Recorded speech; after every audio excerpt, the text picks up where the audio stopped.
Tokyo tower के पास खड़ा हूँ अभी मैं। अल्लाह पाक की ज़ात आपसे खुश हो और आपने इमिग्रेशन क्लियर कराने में मेरी बहुत ज़्यादा हेल्प की है। अच्छा फ्रेंड्स, ये एक क्लाइंट है, बल्कि भाई हैं, इनका जापान का वीज़ा बिल्कुल ब्लैंक पासपोर्ट पे लगा। ये जापान गए, वहाँ पे इन्होंने इजीली इमिग्रेशन क्रॉस करी और इस वक्त जापान में मौजूद हैं। तो ये तो जापान पहुँच गए। अब आपने किस तरीके से जापान पहुँचना है, तो ये शॉर्ट सा ट्रेलर देखिए, शॉर्ट सी वीडियो। इसके बाद मैं आपको बताता हूँ कि आपने जापान किस तरीके से पहुँचना है।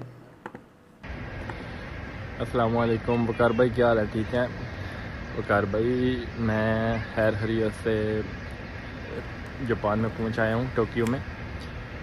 और आपका थैंक यू करना था, आपने बहुत ज़्यादा हेल्प की मेरी। अल्लाह पाक की ज़्यादा आपको खुश रखे। अभी मैं टोक्यो टावर में खड़ा हूं, ठीक है। टोक्यो टावर के पास खड़ा हूं अभी मैं। अल्लाह पाक की ज़्यादा आपसे खुश हो और आपने इमिग्रेशन क्लियर कराने में मेरी बहुत ज़्यादा हेल्प की है।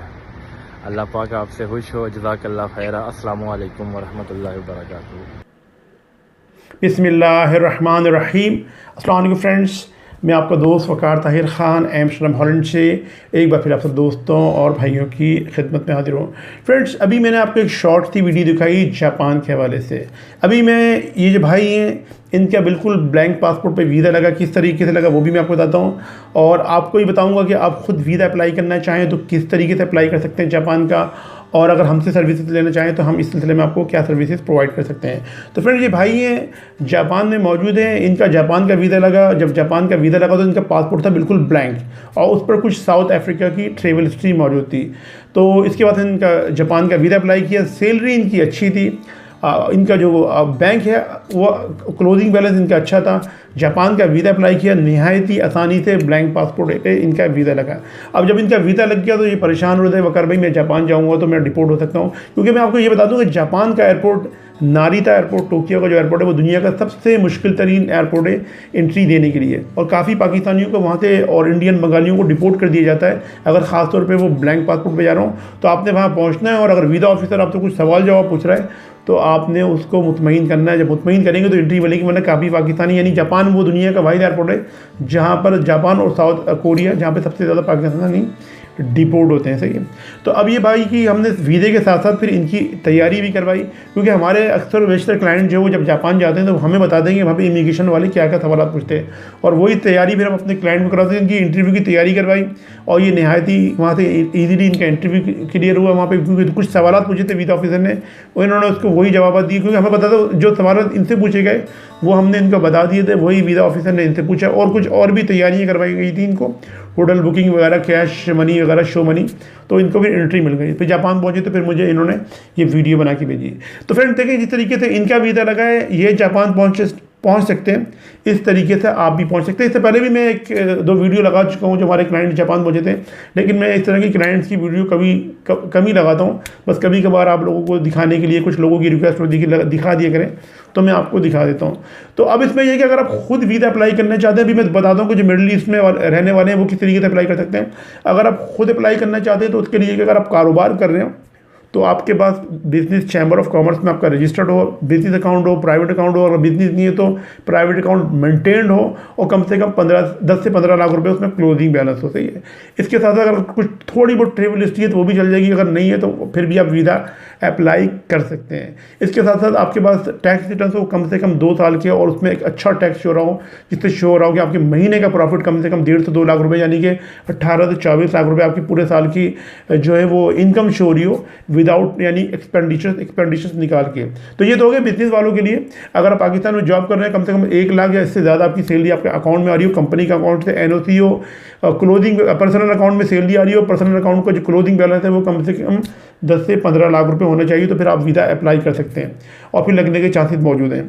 और इसी तरीके से जो लोग हमारे भाई यूएई में हैं, सऊदीया में, तो उनके लिए अब ई वीज़ा है। और ई वीज़े के लिए भी ये कि अगर जो लोग सऊदीया में काम कर रहे हैं, 5,000 रियाल उनके अकाउंट में सैलरी आ रही हो। आज़ाद वीज़े वाले देखें ये वीज़ा अप्लाई नहीं कर सकते, और जो बेरोज़गार हैं वो भी वीज़ा अप्लाई नहीं कर सकते। तो ये सिर्फ उन्हीं की बात हो रही है जो कुछ ना कुछ कर रहे हैं, जिनकी इनकम जनरेट हो रही है। और ये लोग बेरोज़गार लोग भी अप्लाई नहीं कर सकते। सही है। तो बेरोज़गार आज़ाद वाले अप्लाई नहीं कर सकते, इनकम वाले ही, जिनकी सफिशिएंट इनकम है वही अप्लाई कर सकते हैं। तो सऊदीया वाले में 5,000 रियाल से सैलरी आपके अकाउंट में ज़्यादा आ रही, 5,000 तक आ रही हो, कंपनी की तरफ से एनओसी हो, री एंट्री वीज़ा हो, जिसे एंट्री वीज़ा कहते हैं, और तो फिर आप ये वीज़ा अप्लाई करेंगे, ये आपको मिल जाएगा ई वीज़ा से। इसी तरीके से जो UAE में रहने वाले 5,000 dirham से तक उनके अकाउंट में सैलरी आ रही हो, कंपनी की तरफ से NOC हो, एमिरेट्स ID हो, तो फिर आप ये वीज़ा अप्लाई करेंगे तो ये ई वीज़ा आपको मिल जाता है। तो ये तो मैंने आपको बता दिया कि आप खुद किस तरीके से अप्लाई कर सकते हैं और ये वीज़ा किस तरीके से आपको मिल सकता है। अब अगर हमारी सर्विसेज लेना चाह रहे हैं तो ये अभी आपको स्क्रीन पर मेरा WhatsApp नंबर नजर आ रहा है। मैं आपको पहले की तरह हमेशा आपसे रिक्वेस्ट है मेरी कि कॉल नहीं किया करें, क्योंकि काफ़ी भाई कि ये कंप्लेन होती है कि वकार भाई आप हमारे को जवाब नहीं देते या आप हमारा कॉल रिसीव नहीं करते। तो भाई मैंने कॉल करने के लिए तो आपको पहले ही मना किया हो, अगर मैं लोगों की सुबह से लेकर शाम तक कॉल रिसीव करूंगा तो फिर मैं कुछ भी नहीं कर सकता। आपको जो भी ज़रूरी मैसेज है वॉइस नोट छोड़ें या अपना पूरा प्रोफाइल इनकम का लिख के भेजें, सही है। और जी यही सूरत UAE वालों के लिए।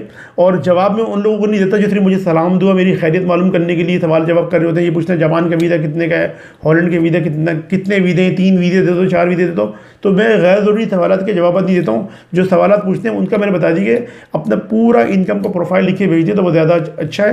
ये शॉर्ट सा वॉइस नोट छोड़ दें, फिर हम आपको जवाब भी देंगे इंशाल्लाह, और आपका ये वीज़ा भी आपका ये प्रोसीड करेंगे। इसके लिए आपको एक असेसमेंट कॉल बुक करवानी पड़ेगी कि लोग कहते हैं कि 1 मिनट बात कर लें, 2 मिनट बात कर लें। इसके लिए आपको एक असेसमेंट कॉल बुक करवानी पड़ेगी, उसकी कॉस्ट है 5,000 रुपये। वो आप जमा करवाएंगे हमारे अकाउंट में। उसके बाद फिर हम आपके साथ एक असेसमेंट कॉल बुक करेंगे। 1 घंटे की कॉल होती है, तमाम तर चीज़ें आपके सामने रखेंगे। जापान का नहीं हो रहा होगा तो इसके अलावा और जो ऑप्शन होंगे वो भी रखेंगे।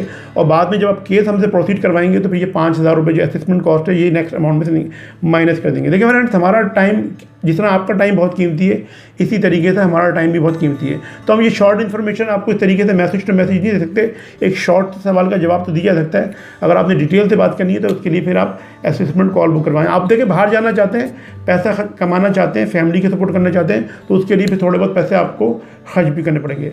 आप सब अपना बहुत बहुत ख्याल रखें, अपने पेरेंट्स और अपने बुजुर्गों का बहुत बहुत ख्याल रखें, और अपने भाई के इस चैनल का भी। मैं मिलता हूँ आपसे अपनी नेक्स्ट वीडियो में। अस्सलाम वालेकुम, अल्लाह हाफिज़।